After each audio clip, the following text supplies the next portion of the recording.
Today's stuff we're going to be learning is Bava Kamma Daf Lama Gimel. There's a study guide again today, so you can use it for guidance. Today's stuff is sponsored by Nina Black in honor of Jane Shapiro's birthday. To my friend, Machatana stuff, Havruta, an essential piece of my life. Happy birthday. I'm so lucky to have known you since I was 3 and to share community, grandchildren, and life with you. Happy birthday, Abmea Vesli. Okay, we're going to get started now with a quick review of what we were in the middle of. We had the statement of Rabbi Yosi, Rabbi Chanina. Rabbi Yosi, Rabbi Chanina made a statement. That's fact. On what he made a statement is a big debate, and there's all sorts of ramifications. He said that in this case, which we don't know what it is, okay, he said, Chayav ba'arba'a dvarim patur migalut, because it's not like the Yar. Okay, so we said, if, right, you're liable for 4 things, but exempt from the going to the Ir Miklat. So now the question is, what case was he referring to? We assumed yesterday that it had to do with this Braita about going into someone's studio and getting injured in the studio, which, again, there was 2 cases. Either you went in with permission, and then we say the person's liable because they knew you were there and they gave you permission to come in. And then if that statement was on that, what he was saying is, oh, yeah, you're liable for damages, but you don't go to the Ir Miklat because you were more karov lemezi. You were more responsible, and that's real negligence, which you don't even get to go to the Ir Miklat for. Then we suggested, no, maybe it's referring to the part where the guy actually came in without permission, because the person went in without permission and then you killed him. Well, that's not your fault at all. And then when he meant to say you're liable for 4 things, well, that's because you're still liable for damages, because we learned you're even liable for damages, even if it's, really anus or even close to anus, but you won't go to the Ir Miklat because you didn't even give them permission to come in. What were they doing in your store? And it's more because we talked about it. It's shogeg karov la'onis. Okay, and then we had a bit of, if you say it here, would you say it there? We're not going to go back there now. Then we also had some other questions about it, but we're finished with those questions. Now we want to start from Rav Tzvi, top of our daf, second line. Rav Mishmei de Rav Aman Elaha. Rav Tzvi said his statement, Rabbi Yosi had nothing to do with those 2 cases you were talking about. When he said you're liable for 4 things, but exempt from going to the Ir Miklat, the refuge city. Again, by the way, just to make it very clear, when we talk about in the same sentence, you're liable for 4 types of payments of damages, and you're exempt from Ir Miklat, we're talking about 2 totally different scenarios. The scenario would be the same. This and this happened and that caused this and this. But either you injured the person, in which case we're talking about payments for damages, or you killed the person, in which case there's no damage payment. It's just a question, do you go to the refuge city or not? So just to be clear, we're talking about 2 totally different, where we start the scenario in the same way. Person goes into the studio of the other person and blah, blah, blah. But what happened in the studio, it's very similar to what we saw with Rabba a bunch of days ago, where if it went from public domain to private domain, the stone. If it hit a person, if it killed a person, it's all the what happened then, okay? And that there's 2 possible tracks that could happen, death or injury, okay? That's a given. So now he says it wasn't referring to that case at all. Forget Reisha or Seifa of that bright, but it was talking about this. Umatzah, that's a quote from the Pasuk about the Ya'ar. The Pasuk that talks about if you go into a forest and you're chopping trees and you have an axe and the piece flies off from the axe. And then it says in the Pasuk, after it flies off from the axe, umatzah et re'ehu vamet.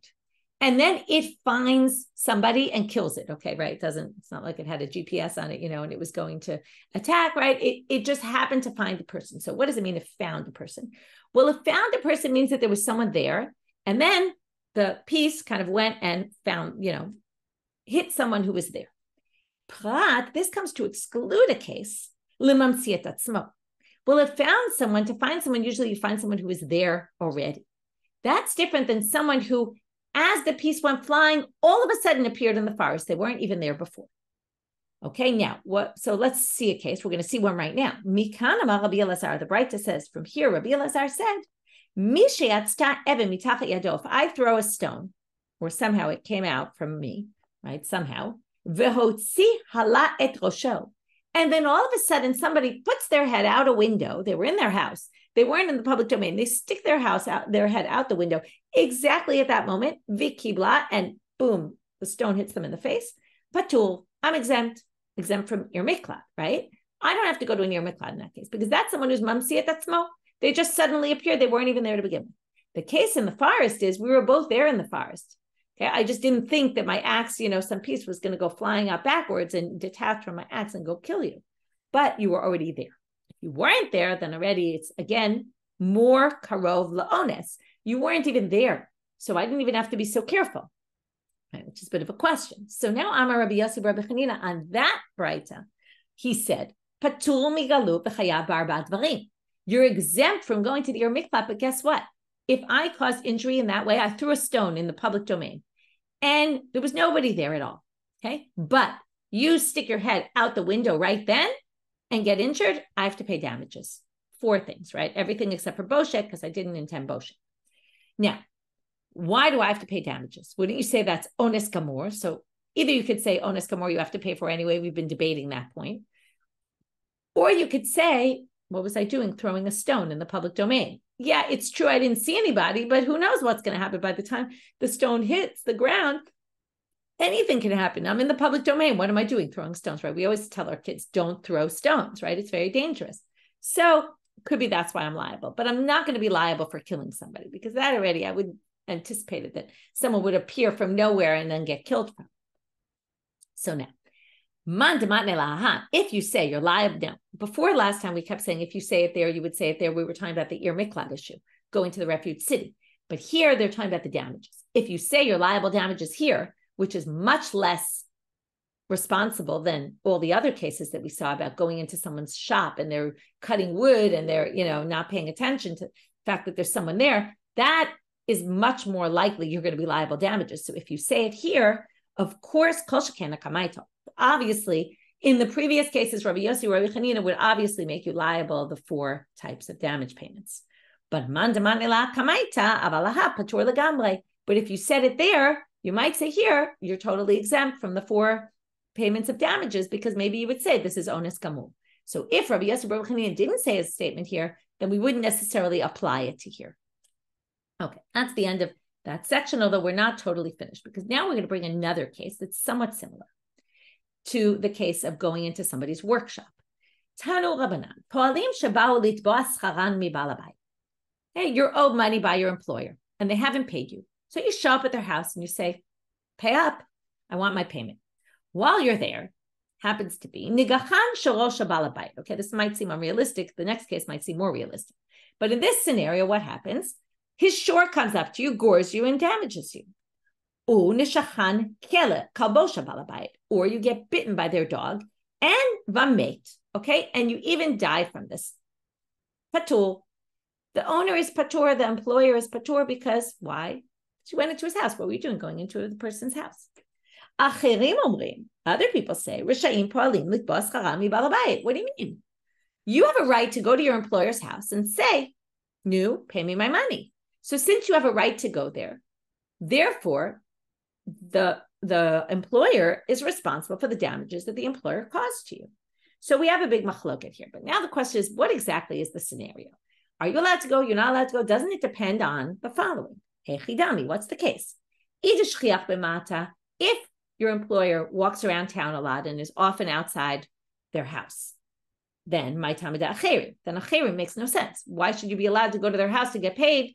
Right? Think about it. Most of you would not show up at your employer's house to get paid, right? So why would acherim say, right? It sort of depends, but why would acherim say that you're allowed to go? You're not. If you can find your employer on the street or in the office, why would you go there to get it? Why would you be allowed to? If the employer is always found in their house, my time it's Tanakama, then Tanakama makes no sense. So we're talking about a person who, right, it's like the kad and the chavi. Most of the time, part of the time, right, there's sometimes in the city, sometimes in the house. And then you knocked on the door. And when you knocked on the door, what did the employer say? Yes, no, or yes, or we don't know how exactly to punctuate this. Now, they said yes, okay? Let's say they even said it without a question mark. Yes. Now, what does yes mean? Mar saval in means, yes means ul tamashma, come on in. Yes means, yes, come on in. Mar saval, and that's why if you came in bereshut. That's the acherim. Umar savar Tanakama says, in kumaduchtach mashma. Yes means, yes, I'm coming. Wait outside, please. Don't come into my house. So big debate about what this means. Okay, you can practice this in your own house. When you answer your door, try to be a little not clear. Yes, what do you mean? Should people come in? Should they not? Tanya Kamanda Amal in Kuma Duchtek Mashma. We're now going to say we can use a braita possibly to support the reading that yes means wait outside, which again would mean that if you came into their house and got bitten by their dog and died, or it could be injured, either which one, the employer would not be liable, right? Not to go to the Ir Miklat and not to pay damages. Ditanya, here's a case, a braita. Same case. Okay, somebody goes into his employer's house, and the employer's shor gores him, or bites him, patul. Now, this is a very strange language. The employer is exempt, even if the worker came in with permission. Now, that should be the opposite, right? If they came in with permission, the owner should be liable. So, amai patul, why would you be exempt if the person came in with permission? So they're going to have to say it must be, they didn't exactly come in with permission. What does it mean came in with permission? What it means is, elalav dekari abava, it must be they knocked at the door, and they said yes. And what they're saying is, even though theoretically it's almost nichnas b'reshut, it's not really nichnas b'reshut, and that's why the owner is going to be exempt, because the owner never meant come inside. It meant the owner answered the door and said yes, but told them to wait outside, and v'shma mina in kuma duchta mashma. It must mean from here, again, it's not exactly clear, but in order to resolve something that really makes no sense in that source, they say it must be that yes means wait at the door, and that's why the owner, the employer, ends up being not responsible in this case. Okay, now we're going to start getting to, so that's the end of all these scenarios, which were sort of cases where, someone came in without permission, came in, with permission. What do we do? What's the situation? How do we assess? Do you pay damages or not? Now we're going to start getting into how do you pay damages? How do we assess the value? And the first Mishnah is going to discuss cases where we have two people or two animals, or a person and an animal who got into a fight, let's say. They each caused damage to the other. How do we assess damages in that case?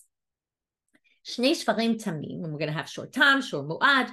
Shnei shvarim tamim shechavlu zeh zeh. Two shor tams, each damage each other. But let's say one caused damage worth 60 and the other caused damage worth 40 to the other. So they each caused damage, but at different values. Mishalmi b'motar chatzi nezek. So the one who damaged 60 worth of damages is going to pay the difference. 60 minus 40 is 20. But since it's a short time, it only pays half. So we evaluate the damage at 20 and they pay 10. Shnehem muadim. Okay, say same thing. Two are mu'ad, but they each damage different amounts. 160, 140. Mishalmi b'motar nezek shalem. So the one who damaged more pays 20, the difference. Echad tam v'echad mu'ad. So now it's going to depend which one caused more damage. So if the mu'ad bitam, the mu'ad caused more damage than the shor tam did. So mishalem b'motar nezek shalem. So we take the difference. Now, here there's a debate. How do we do the difference? Let's go back to our 60-40 example. So the mu'ad damaged 60, the tam damaged 40. So either we take the difference, 60 to 40 is 20, and the shor mu'ad pays 20. And in the flip case, we'll get to right now, tam b'mu'ad mishalem b'motar chatzi nezek. If the tam damaged 60 and the mu'ad damaged 40, then we're going to do the difference. 60 minus 40 is 20, and half of that the shor tam will pay. Some people say no. When you have a tam and a mu'ad, you assess it based on not the damage they caused, but the damage they would have to pay. So then, what does that mean? Well, if the shor mu'ad did 60 and the shor tam did 40, 40 is 20, because the shor tam only needs to pay 20. And then the difference between what the shor mu'ad would have had to pay, which is 60, and what the shor tam would have had to pay, which is 20, ends up being 40.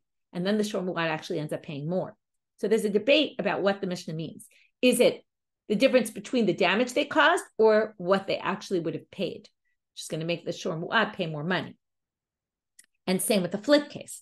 If the tam did 60 and the mu'ad did 40, then again, maybe, okay, now here you're going to have a huge difference, because if the tam did more damage, it was 60 worth, and the mu'ad did 40, if we go with my first explanation, so the tam will pay half the difference, which is 20 is the difference, 10, they'll pay 10, very simply. But if you say it's only what the shor tam would have paid, then actually the mu'ad is going to end up having to pay here, because the tam is going to drop down to 30, and the mu'ad caused 40 worth of damage, so the mu'ad is actually going to have to pay 10 in that case. So there's two different ways of reading this Mishnah. Two people that injured each other, again, same thing. You take They both have to pay full damages. So you assess the damage. This one caused a lot. This one caused less. We're going to pay the difference. Adam b'mu'ad u'mu'ad b'adam. Well, again, same thing. They're both equal. Both of them pay full damages. So if an animal gets into a fight with a human and the animal was a mu'ad, so we're going to end up, whoever caused more damage, right, either the owner of the animal or the person who caused the damage will pay the difference and full damages. Adam b'tam b'adam. Here we're going to get to a machloket. Very interesting machloket, I think, which is Adam b'tam shalem b'motar nezek shalem. Okay, so if the Adam paid, caused more damage, obviously against a shor tam. So again, take the difference, and the human will pay the full value of the difference. Tam, which again could be defined in the other ways that we saw before. Tam as how much damage the tam caused, do we assess it, or tam how much the owner would have had to pay, the half amount. Tam ba'adam mishalem b'motar chatzi nezek. What if a shor tam attacks a person? Now in the Torah, when it talks about a shor tam paying half damages, it talks about a shor attacking a shor. But the question is, does that same thing apply to Adam? And we're going to see a big machloket about it now between the rabbis and Rabbi Akiva. The rabbis say, Tana Kamma, tam ba'adam mishalem b'motar chatzi nezek. A tam who attacks a person pays half damages. So again, in this case, they each attacked each other. Figure out the difference, and then half that amount is what the owner of the ox will pay. Rabbi Akiva omer, af tam shechaval ba'adam shalem b'motar nezek shalem. There is no such thing as half damages of a tam who attacks a person, only for an animal who attacks another animal. But a shor tam who attacks a person has to pay full damages, and therefore, in this case, they'll pay full damages. So now we want to see where they get it from, and to do that, what this machloket is based on. We're going to bring a braita. Tanu Rabbanit. Where does this come up? The psukim in chapter 21 of Shmot talk about first a shor tam that kills a person, then a shor mu'ad that kills a person, and the difference between them is if it's a tam that kills a person, then the shor, both cases get stoned. The question is, does the owner need to pay a ransom payment? They don't pay a ransom payment for their own body, for their own selves, if the shor was a shor tam, but they do if the shor is a shor mu'ad. So that's verses in chapter 21, verses 28 and 29. And 30 is all about the kofar and whether there is kofar, there isn't kofar, and the fact that the shor gets stoned in both cases. After then, it talks about the shor mu'ad. It then says, O ben yigach o bat yigach. There it had said if the shor attacks a person or a man or a woman. Now it says, what if they attack a female or a male child? Kam mishpat hazeh yaseh lo. The same laws will apply. It's not clear what that applies to. The same laws of what will apply, because there was shor tam, there was shor mu'ad. We don't know what it's referring to. So that's going to be the debate. Tanu Rabbanan. Kamishpat hazeh yaseh lo.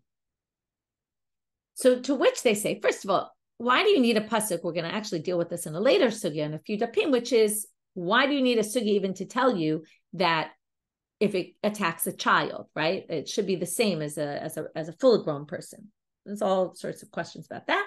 But right now, we want to understand why it adds this kamishpat hazeh yaseh lo. Mishpat shor b'shor, kach mishpat shor ba'adam. What it wants to say is, the same way we have a shor that attacks a shor, it's in damages, even though this wasn't talking about damages, this was talking about death. But then it tells you that when it comes to laws of damages, mishpat hazeh, this is like this. That's the rabbis who say basically, shor tam attacks a shor mu'ad, regular shor, a shor tam attacks a shor, only pays half damages. Likewise, a shor that attacks a person will only pay half damages. And that's what it's saying. Ma shor b'shor tam mishalem chatzi nezek u'mu'ad nezek shalem. Av shor ba'adam tam mishalem chatzi nezek u'mu'ad nezek shalem. So kam mishpat hazeh, this extra phrase, it doesn't really seem necessary, is comparing something to something. They take it out of context and they say, what it's saying is, even though we were talking about death here, we're now saying if it gores a child, which means really it's taking it out. If anytime a shor gores a person, it's going to have the exact same laws as shor in general that attacks other shors, which means tam, mu'ad, it's going to all vary. And again, it's talking about damages, not death here. And that's the rabbi's opinion. Rabbi Akiva omer, kamishpat hazeh katachton v'lo ka'elyon. He says, what do you mean? Kamishpat hazeh shor mu'ad.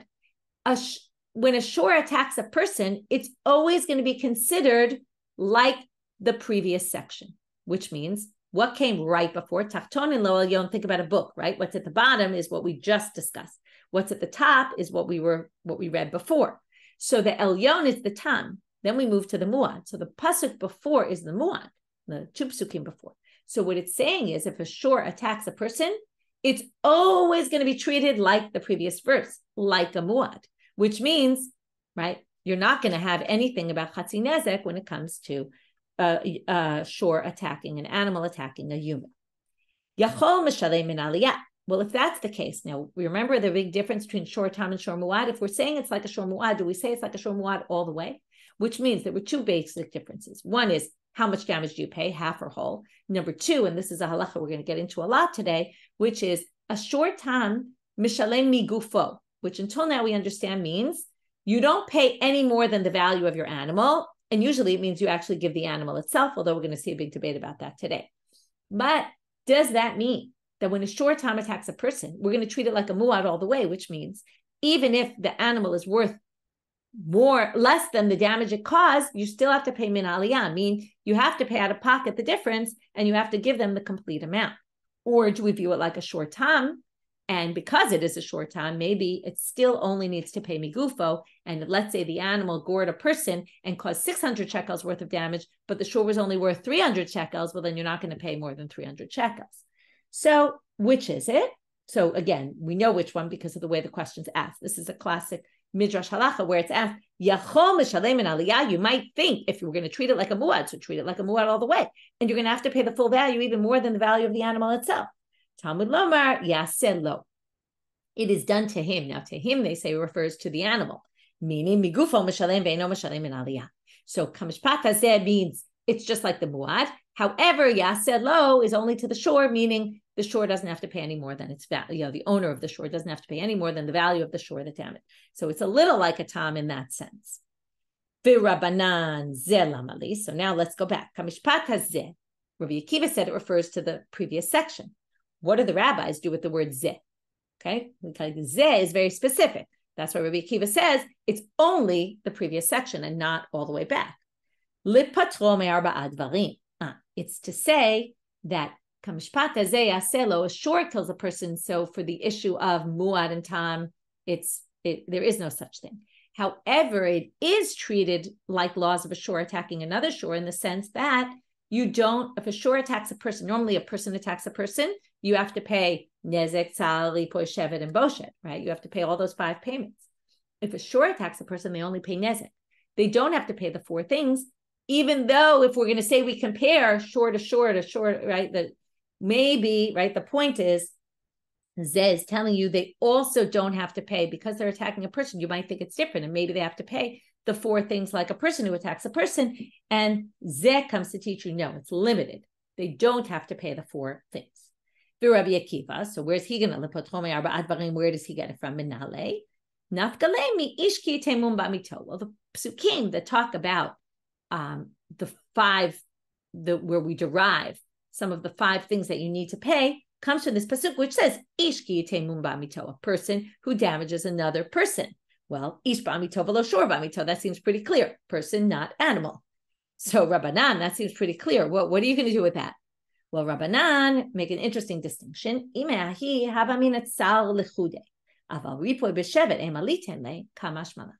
you just had ish ki yitei ba'mito, where there we start deriving the different types of payments, well, you might have thought we would distinguish.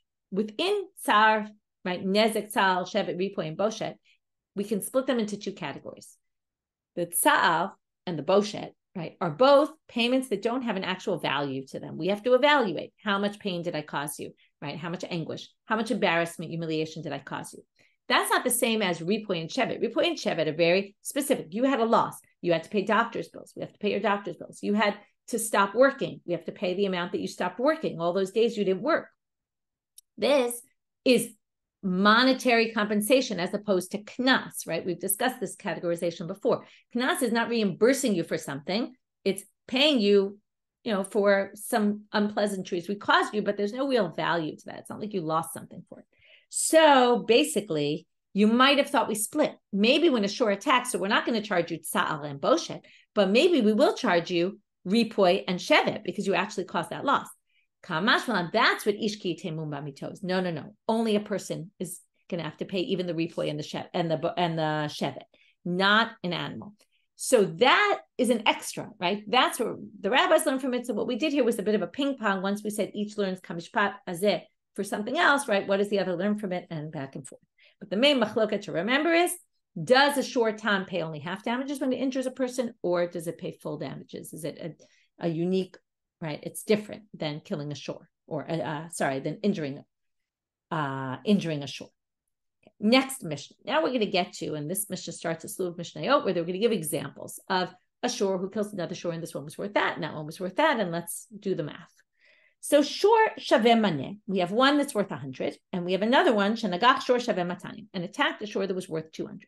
Now the shor that attacked was a shor tam. What does a shor tam pay? Half damages. This is what we say a perfect case, because a 100 shor attacked a 200 shor, and ein nevela shav yafeh klum.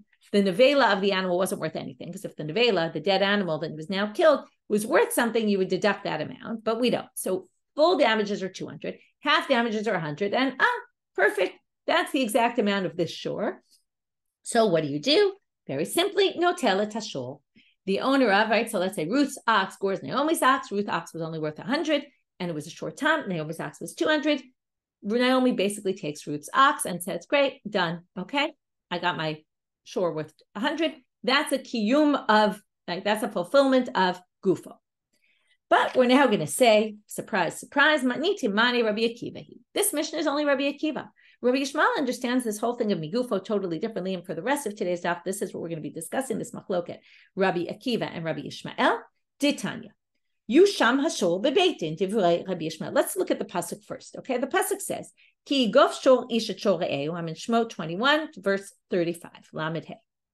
When a shor of one person attacks the shor of his friend, vamet, and the shor dies, umachru et hashor hachai, they sell the live one, v'chatzu et kaspo, and they split the value of it, v'gam et hamet yachatzun. In other words, they take the value of both, and then they each share in the value of both, okay? So that's what you're going to see. That seems to be pretty simply Rabbi Akiva.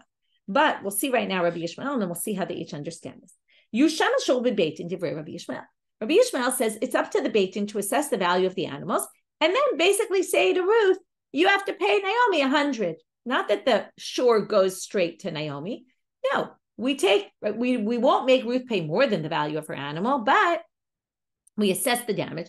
What's mine worth? What's yours worth? What's the value of what's Ruth's worth? What's Naomi's worth? Right, the dead animal. What's the difference? How much is Naomi? And again, what's the difference between what Naomi? We have to do a few things. What was Naomi's animal worth to begin with? What is Naomi's animal worth now? In this case, it was 0, so it's 200. What's Naomi's worth? What's Ruth's animal's worth? 100. Well, that's, in any case, what do? We split the value of Naomi. It's 100. Ruth now has to pay 100 because her animal's valued at 100. And that's it. We don't make you pay any more. Well, in this case, anyway, you wouldn't have to pay more, which works out just fine. But that's the assessment the dayanim, the judges, do. And that's it. But Ruth just has to pay 100. She doesn't have to give the animal. And that's why the Mishnah doesn't seem to be holding like this opinion. Rabbi Akiva Omer, Huchlat HaShor. Rabbi Akiva says immediately, the shor becomes Naomi's. Okay? Ruth has the shor in her property, but it's really not hers. It has Naomi's name written on it from day one. Some people think that even Rabbi Yishmael holds that the shor really is going to go to Naomi, but they don't think that happens from day one. They think it only happens right after the damage is done. They think it only happens once the assessments are all done by the court. There's a bit of a debate about Rabbi Akiva and how far he goes. But let's just assume Rabbi Yishmael. Let's just assume Rabbi Yishmael holds that. We'll go with the opinion that she just owes money, okay? And not the shor. And then when it says notel et hashor, right? So again, notel et hashor means Naomi can just go into Ruth's territory, into her property and just take the shor because it's hers. What's the root of the machlok? So what's the idea behind each opinion? Rabbi Yishmael saval ba'al chofu b'zuzei u'demaskele. Basically, Naomi is now someone who's owed money by Ruth and just owed money, right? It's not from the shor itself. Rabbi Akiva savar shutafei ninu. They are co-owners now of this shor, right? So Ruth and Naomi both have rights to the shor, right? And they're viewed as partners until Ruth actually gives it to her, then it's fully Naomi's. They argue about exactly the pasuk I read. What's the subject of that sentence? Who sells the shor? Who sells it in a valid, right? Because basically you can't split a shor in half, right? Or divide it up in this case, it was perfectly worked. But let's say Ruth's animal was worth 200 and she only has to pay Naomi 100. So they sell the animal and then split the value. Well, who does it? So Rabbi Yishmael Safar lebeit din Kamma Rachmanu. Who sells it? The Beit Din. The Beit Din sells it to be able to evaluate what it's worth, not the people. And Rabbi Akiva Safar lenizak u'matzik masalu Rachmanu. The Torah was talking directly to the owners. The owners deal with it on their own. My benayu, what's the nafkamina? Hikdisho nizak ika benayu. Well, if you say that from the moment the accident happens, then Naomi is a part owner in Ruth's shor. If she dedicates it to the temple, then the dedication is valid. If Ruth just owes her money and the shor is still Ruth's, and Naomi says that shor is dedicated to the temple, well, that's a meaningless statement because you can't dedicate something you don't own. Okay, and we're going to talk about sales and all that. That's exactly where we're going to start right now. So, Ba'amine Rava Mirav Nachman, he now asks the following question. Mecharo mazik l'Rabbi Yishmael.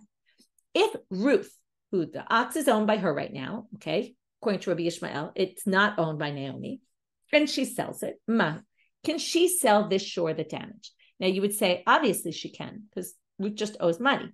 But now we're going to learn that Rabbi Yishmael doesn't exactly hold that way, 100%. Now, here are the two sides of the question. Do we say, since Rabbi Yishmael said, really, right? Ruth's ox has nothing to do with this. It's just that they evaluate how much it's worth. But theoretically, she could sell it because she just owes Naomi 100. It doesn't matter if she sells the shor or not. She could definitely sell it. Oh, Dilma, or do we say, turning out on a bet,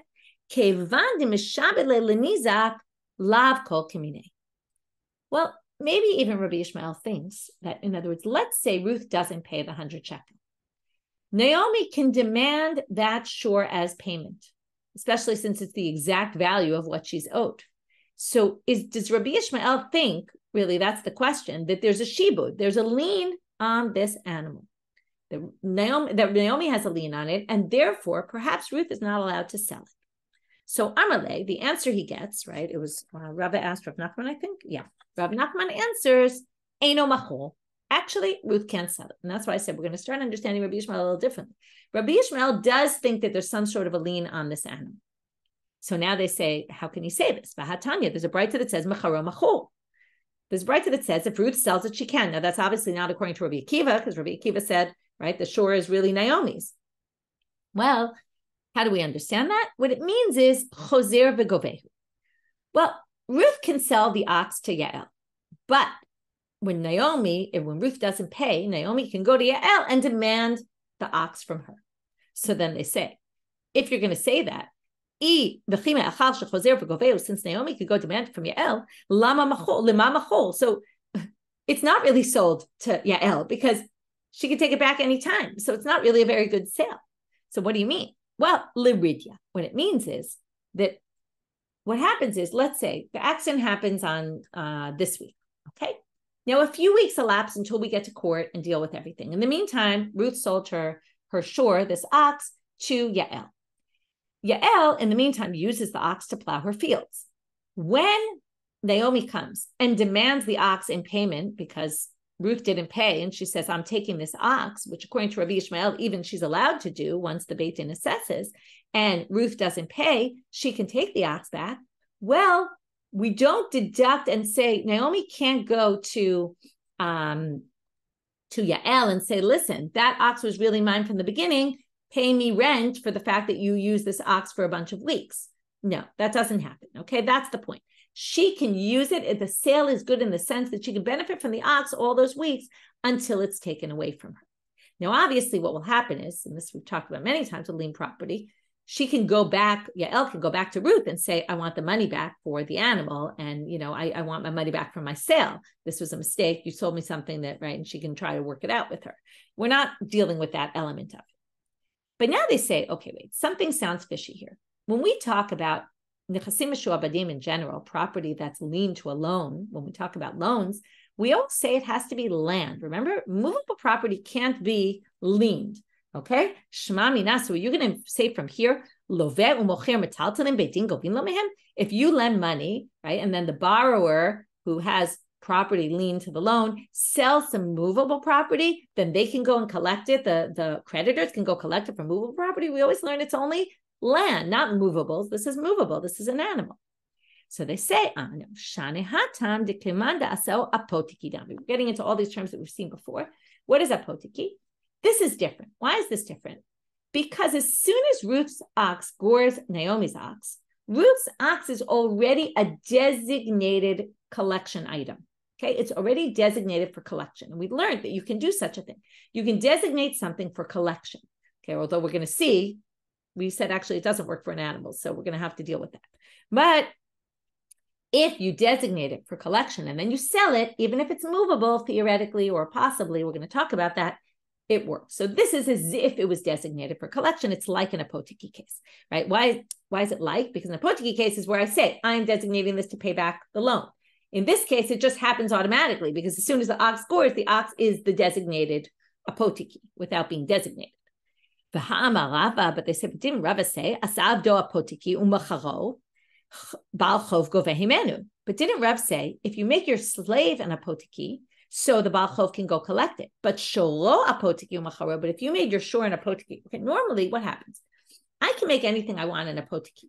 But the question is, what if you borrow money from me, and I borrow money from you, and I say you can come collect it from my watch. Okay, that's fine. You can come collect it from my watch whenever you want. But if I sell my watch, then you can't anymore. In other words, I've removed the apotiki as soon as I sell it, unless it's my slave. If it's my slave, then you can still get my slave from someone I sold, but not if it's an animal. So it sounds like you can't.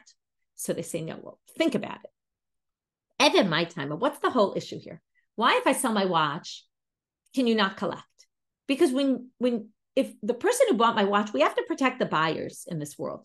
If the buyer collects my watch, they have no idea that I made it in apotiki. But if it's my eved, that word gets around. Okay, the same way we talked about land. That's why generally only land is viewed as lien, because people know when they buy land, they have to go check. Are there any liens on the property? That's something we do nowadays, right? We check. Is someone claiming their rights to the property? Is everything clear with this property? You check that. But you don't check it when you buy animals or watches or things like that. So Eved, my time, I'm shum to like kala. Well, they say, and a shor not. But this shor is different. Why? Hainami kevan dinagach kala itle de Torah nagchana karule. The fact that I made a shor and a potiki, you wouldn't necessarily know. Word doesn't get around about that. But if this shor gored, Ruth's shor gored Naomi's shor, don't you think the whole town is talking about that? That's a big event in the town. Everyone's going to be talking about that. Everybody knows that this shor is nagchana, which means everybody knows that the shor is supposed to go. So when the buyer bought that shor, they knew what they were getting into. So therefore, we can say in this case that yes, you can actually collect it from that person because the person knew that going into the sale. Okay, so that was basically what we did so far. We had this machloket, Rabbi Akiva, Rabbi Yishmael here. And then Rava asked Rav Nachman the following question. What if he sells it? To which we say the sale is good, but only good to a point. If Ruth doesn't pay, then Naomi can collect it from Yael, who Ruth sold it to. Even according to Rabbi Yishmael. Tani Rav Tachli Farber, Rava Kamei de Rabbi Abba. What we're going to do now is we're going to bring these different Tanaitic sources and try to figure out, are they Rabbi Akiva, are they Rabbi Yishmael, and try to understand better. Through that, we'll understand the Shitot better. So he brought this in front of Rabbi Yavau, this bright. Mecharo ein machor. Now, this is opposite of what we just said. We said there was a bright that said if you sell it, it's a valid sale. This says if you sell it, it's not a valid sale, which sounds like it's Rabbi Akiva, because Rabbi Akiva says it's already Naomi's. Of course, Ruth can't sell it, although we don't know who's selling. It could be Naomi selling it, and then her sale is invalid because Naomi's not even the owner, according to Rabbi Yishmael. So the problem here is that the second line is Hekdesho Mukudash. Now, it says if you sell it, it's not a good sale, but if you sanctify it, it is good. So this is kind of totally contradictory because either it's yours and you can sell it. And if it's yours to be makdish, then it's yours to sell. And if it's not yours to be sell, then it's not yours to sanctify. So we don't know who sold and we don't know who this is according to. So we're going to go through the possibilities. Ilema mazik, who's selling? If you say Ruth is selling it, she's the one who caused the damage, she's selling it. Mecharo and machor. Now, if you say she can't sell it, who would that be according to? We just said according to Rabbi Yishmael, she actually could sell it, right? So it must be Rabbi Akiva. Damar huchlat hashor. She can't sell it because it's not hers; it's Naomi's. But if so, hekdesho mukdash, but how can she then sanctify it?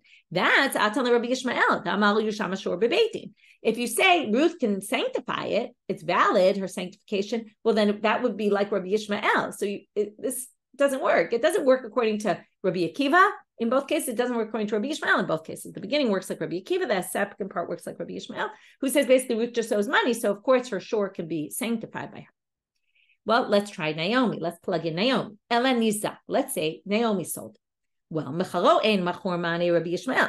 Obviously, she can't sell it according to Rabbi Yishmael because it's not hers. She's just owed money by Ruth, but she doesn't have any rights to the shor. Hikdisho mukdash atan Rabbi Akiva. But if she can sanctify it, can only sanctify something you own, that must be Rabbi Akiva, who says it's as if it's hers right now. So here's what they answer. La'olam mazik, really the source is Ruth only. V'divrei hakol, and it actually could work according to everybody. How so? Mecharo ein machor afilu leRabbi Yishmael, dahameshabda leLeniza. Now we're going to explain according to everybody, both Rabbi Akiva and Rabbi Yishmael. Why? Well, it can't be sold even to Rabbi Yishmael, and that's because what we just said earlier. It is actually mishuabad, it's lien to the property. We did say her sale is valid, but really she shouldn't sell it because if Ruth doesn't pay, then Naomi is going to be able to collect from that shor. Now, if she sanctifies it, even if she's not the owner and really theoretically belongs to Naomi, like Rabbi Akiva says, still we say the sanctification is valid. How could that possibly be? It's going to be a creative answer. Mishum de Rabbi Avau, de Amar Rabbi Avau. Okay, it goes like something Rabbi Avau said somewhere else, which is it's not really hekdesh. We just treat it like hekdesh. Ruth sanctifies an animal that's in her possession, but it's not really in her possession because technically it's Naomi's. So she doesn't have rights to sanctify it, but nobody knows that. They see her sanctifying something, and then the next minute they see her using it. So she has to redeem it so that people don't think that you can use hekdesh without redeeming. It's because of the way it looks. We call that marid ayin usually. It doesn't look right. So she actually redeems it for a very little amount of money, but something symbolic to show I'm redeeming it. And that way, so it's not really sanctified. Okay, next bright. Tanu Rabbanan, shol tam shehizik. Okay, this is a long brighter. We're only going to deal with part of it today. Ad shelo amad bedin mecharo machor. We're now going to make distinctions before the shor goes to judgment. So Naomi's ox attacks Ruth's. Ruth's ox attacks Naomi's. Ruth's ox attacks Naomi's, and they haven't brought that shor to judgment yet. And presumably, we're talking about Ruth now. Mecharo machor, she sells it, it's a valid sale. Hekdesho mukdash, she sanctifies it, it's sanctified. Shachato v'netano b'matana, she slaughters it, or she gives it as a gift, which decreases its value if you slaughter it, because now it can't be used for anything else, and right, other than eating, or she gives it as a gift to someone. Masha asui, it's valid. Misha amad bedin, once it gets put into court and the court rules, then mecharo eino machor. She can't sell it. If she does, it's not valid. Hekdesho eino mukdash. If she sanctifies it, it's not sanctified. Shechato v'netano b'matana. She either slaughters it or gives it as a gift. Lo asav lo klum. She didn't do anything. Meaning it's not owned by that person, and I guess she can't really eat it if she slaughtered. Kadmo ba'alei chovot v'higbiho. A third thing. What if other people who Ruth owed money for came and collected a different loan, let's say a loan Ruth had with them from the animal? Bein chav ad shelo hizik, bein hizik ad shelo chav. It doesn't matter the order. It doesn't matter if they loaned her the money before the damage happened, before her ox gored Naomi's, or if it happened after. Either which way, lo asav lo klum. If they came and took this animal, they have no rights to this animal. Okay, you have to return it. Because the animal is the one that goes as payment for this action that happened. Mu'ad shehizik, another case, if it was a shor mu'ad that damaged, okay, which now this we already learned, shor mu'ad mishalem mina aliyah, meaning you don't pay from the animal itself. So ben shama bedim ben shalom bedim mecharo machorek desho mukdash chato v'netano b'matana mash asa asui. So any kind of sale, anything, this animal has nothing to do with Naomi, even though it gored Naomi's ox, it doesn't make a difference. It's totally not connected, not anything, and therefore anything Ruth does with the animal, she's free to do. And again, if someone came to collect this for some other loan, it doesn't matter the order of when the damage happened and when the loan happened. Obviously, they can come and claim it because you only pay from the aliyah, right? You pay the value, it has nothing to do with the animal. Now, the Gemara starts and goes back to the beginning.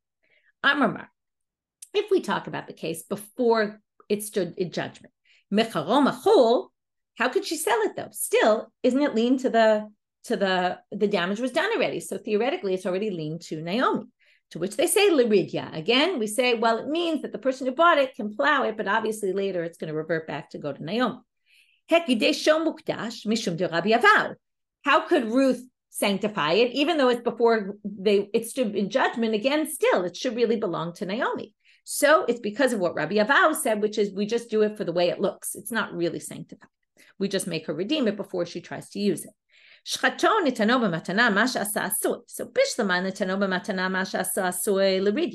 if you give it to someone as a gift so they can keep it, well, again, they can't really keep it, but they can keep it to plow. We have a way of explaining that.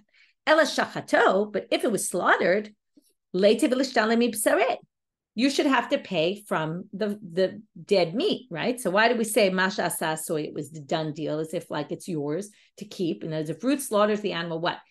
It's hers to keep? Of course not. She should have to pay from the dead animal instead of, she was supposed to pay from the live one. The pasuk, if you remember, says you pay from the live animal. We take half the value, we sell it. But she should also have to pay from a dead animal, as we see here in the following braita. Detanya chai. Pasuk says live animal, ainli alachai. It sounds like maybe only if the animal's still alive. Shachato minal, and how do I know if I slaughtered it?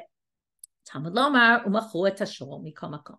Because it says, and they sell the shor, there it doesn't say the live. They say we can learn from here, even if it's dead. So why shachato? It's done already. What it means, you misunderstood what it meant. It's done. Amar of shizbi an animal that's slaughtered is already worth less because you can't work the animal. You can't use it for working. So if Ruth decides to slaughter the animal, it's done. And now Ruth only pays, let's say the animal was worth 100, like our case, and she owes 100. Now that the animal's only worth 80, she just pays the dead animal and she doesn't have to compensate the extra 20. So that actually is effective if she does it before it stood up in judgment. Now, Rav Huna Bered Rav Yoshua, he wants to make a broader statement from this. Zot omeret, from here you can learn that mazik shiabudo shel chavero patur. Anyone who damages liened, something that was liened to a loan or to something, it was liened.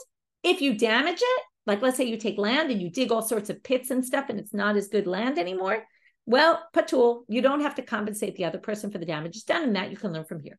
To which the Gemara says, Pshita, this is obvious. Why are you telling us this? And why do you have to say we can learn from here to other cases? And wouldn't you just assume that we could? Well, Mao detema hatam hu da'amrle lo chasartich velomidi. Da'amrle zika ba'amu deshaklemina. I didn't do anything tangible, really. All I did was, it's a little bit of a strange claim. But if Ruth slaughters the animal and Naomi says, now the animal's worth less, Ruth could say, all I did was I took out the life spirit of the animal. I didn't do anything tangible. There's nothing different, really. But maybe if she dug pits, which are something actual, maybe she'd be liable. Kamash malan. Therefore, he came to teach you not in that case. To which they say, Hanami Rabba Amara, but Rabba already said this. And they're treating Rabbi here like a Tana, like, oh, this was already said, everybody knows it. Rashi even says, because he was Adam Chashuv, so they say it's as if it was like a Mishnah or Braita. That's what Rashi says here. He already said this to Amar Rabba. This is a crazy halacha. You have all these IOUs and I come and burn them, which means you can't now collect them, but I'm actually exempt. So that's the same kind of thing. It's like you have a shibud on something and I ruined the shibud, I ruined this value of it, and I'm exempt. So mao detema hatam. So again, you would learn to all these other cases. Yeah, not necessarily. Again, there you could say to Amar le niyara ba'alma klaiminech. They were just papers. What are papers? Obviously, papers are very valuable, something, but they're just paper. But maybe you would think I'd be liable if I actually dug these pits and ruined your land. Kamash malan, then I'm not.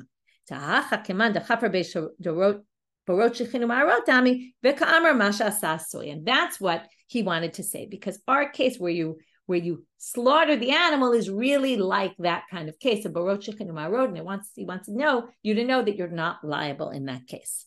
Okay, we'll stop here and then we'll get to the next section of the Braita tomorrow. We'll do a quick summary, even though it's late. We started with the issue of Rabbi Yosi and Rabbi Chanina on who was he commenting on which statement.